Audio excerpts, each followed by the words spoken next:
As far back as 125 years ago, a steam railway has chugged its way through the glorious countryside between Llanfair Caereinion and Welshpool. Originally launched as a vital livestock and goods connection between the two towns in 1903, the Welshpool and Llanfair Light Railway is now exclusively run as a tourist attraction, drawing thousands of visitors into the area every single year. But once upon a time it ran through Welshpool's town centre and onto the heritage site next to the current bypass roundabout to unload at the former livestock market. But these days it terminates at its current station at the Raven roundabout and has become a vital economic resource for the area, with the 8.5-mile line drawing in the tourists from across the world. The line was built originally to serve the local community, and we still in a way are doing that, but in a different way. So we do bring lots of visitors into the area. We employ quite a few local people. We obviously support lots of contractors, suppliers in the local area, lots of hospitality business, accommodation in the area. So we think it's in the region of about £1.5 to £2 million we effectively put back into the local economy each year. Obviously, lots of our volunteers come from the local area and trying to engage with schools and that sort of thing. So we do see ourselves as trying to give back to the community while we are running a business. We are also a charity, and that community aspect is really important and something we want to try and build on more. And in terms of numbers, what sort of revenue comes into the business? How many visitors do we get a year? What are we looking at? At the moment, we get around 25,000 visitors a year. So we turn over normally just over £1 million around that. So it's a very expensive business to run a railway. So we're heavily reliant upon donations, grants for big projects. The income we get mainly covers our operating costs. And we're sort of diversifying all the time at the moment. So we've been trying different things outside the normal train ride. We've got more experiences on the train, like afternoon teas prove very popular. We do an evening fish and chip special, that sort of thing, so people come back. And for locals, we do a lot more what we think of as added value events. So these are where people can come along. We've got Easter event. We did a teddy bears picnic a few weeks ago where people come along, ride with the teddy bears on the train. Kids could travel free. We had some performers, that sort of thing. So it's really getting out there to locals that if you come back, there's lots of stuff here to do.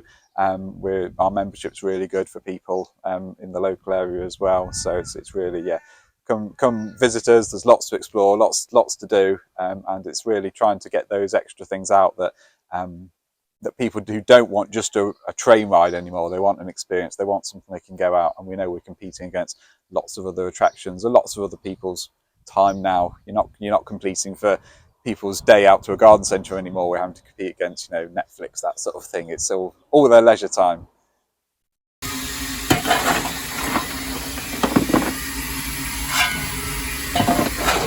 While the steam engine runs on coal, it is the volunteers who fuel the operation, with scores of people providing their time for free to keep the trains on track. And as we found out, they've created a community of their own and travel in from far and wide to do their bit. Got about 300 volunteers, but about 250 that are regular volunteers. Some people just volunteer for an event. They like coming and helping out at the Santa specials or the gala and stuff. But we've got about 250 that volunteer on a regular basis. A lot of them come, well, not a lot of them, some of them come from quite far afield. We have a volunteer that comes down from Aberdeen, a guy that comes from the Isle of Man. And so that's why we have the hostel.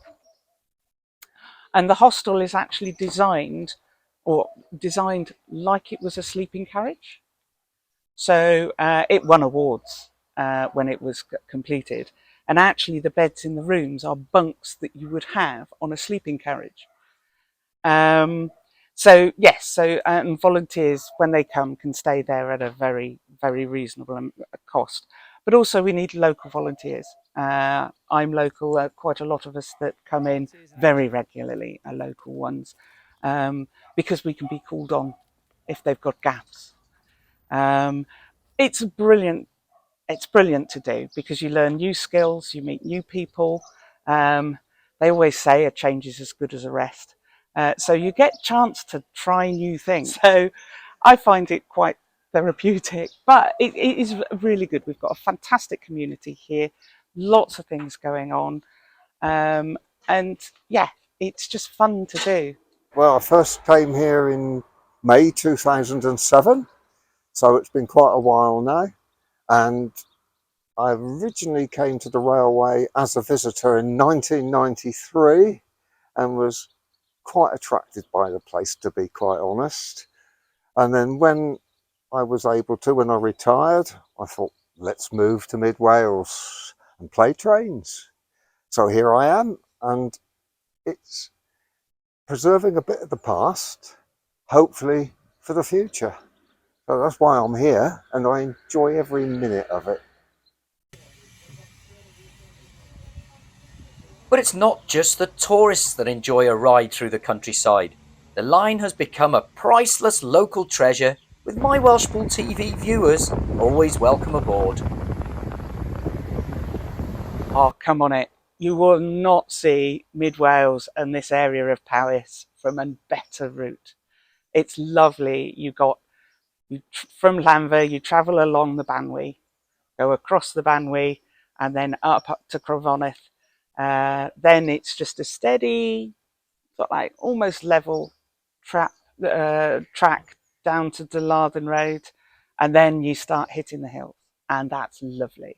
So you go up to Castle on a bit of a hill, then best place for videoing and photographing the train is Coppice Lane.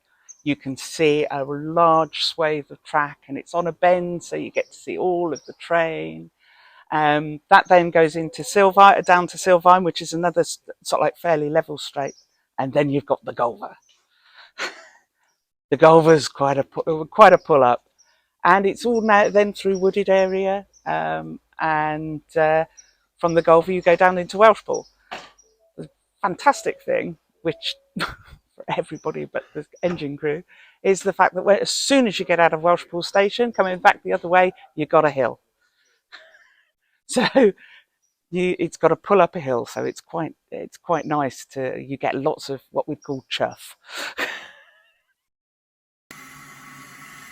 When this current season finishes in the autumn, the line intends to mark it with a 70-year-old nod since the original operation ceased on November the 5th, 1956, before reopening in 1963 as a heritage railway. And with this sort of support and community spirit, we can expect many more anniversaries to be celebrated in the future, and that's something we can all be chuffed about.